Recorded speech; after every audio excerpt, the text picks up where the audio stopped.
Good afternoon, BRISCA fans, on what is today's Remembrance Sunday. Been asked by a few of you to put some stuff together, which I've done. Enjoy it, listen to it. Please feel free to comment back. Obviously, as most of you know, I normally say a few words on Remembrance Sunday as part of the Star Trek's tribute. And this year, of course, we can't all be together because of the coronavirus. It's a real sad and humbling fact that it's now 100 years since the cenotaph. It's now 100 years since the tomb of the unknown soldier has been laid to rest in Westminster Abbey.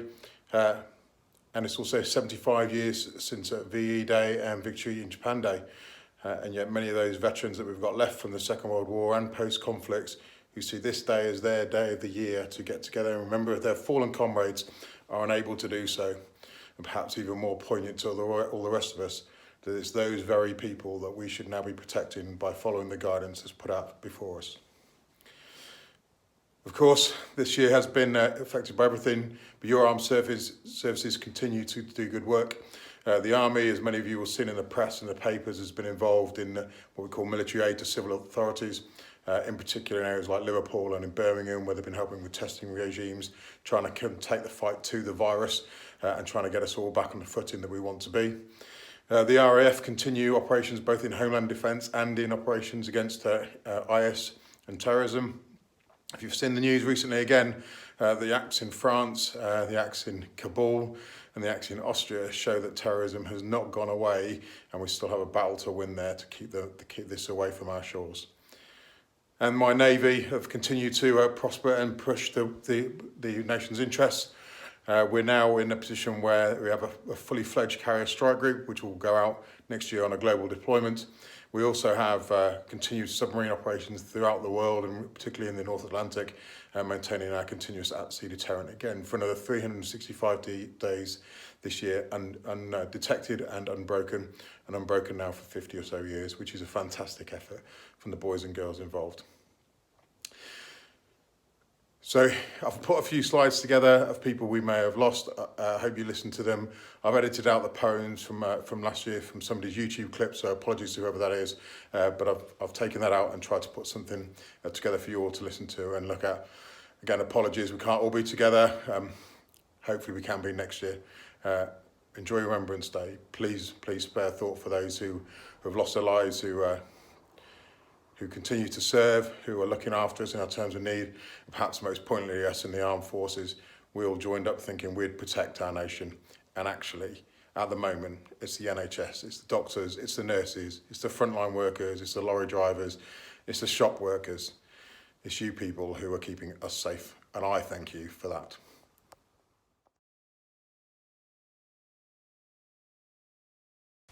And also remember the stars we've lost this year. People like Mike Thatcher, number 410.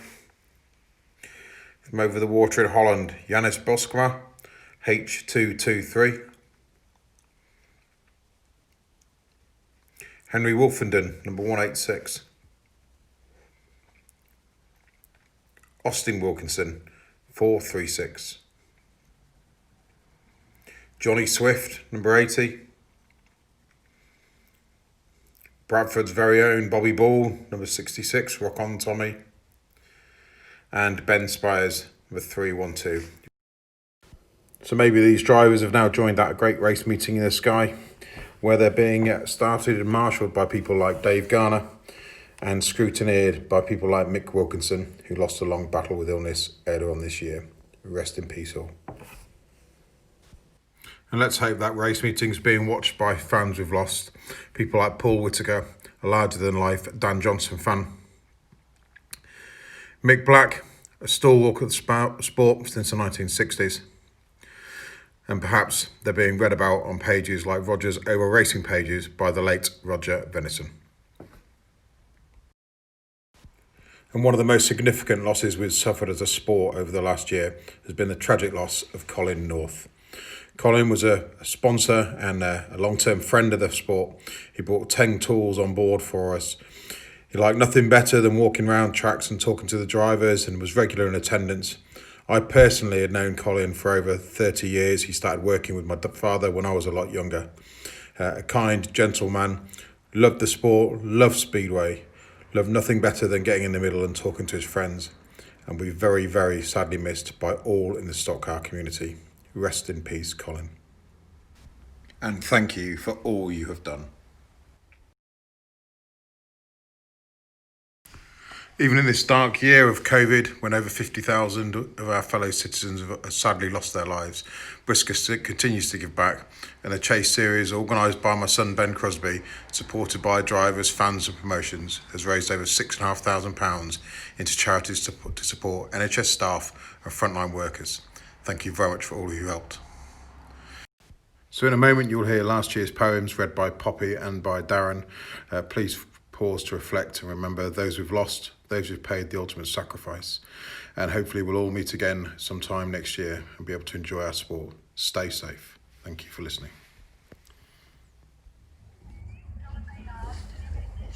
When you go home, tell them of us and say, for there tomorrow we gave all today. They shall grow not old, as we that are left grow old. Age shall not weary them, nor the years condemn. At the going down of the sun, and in the morning, we will remember them.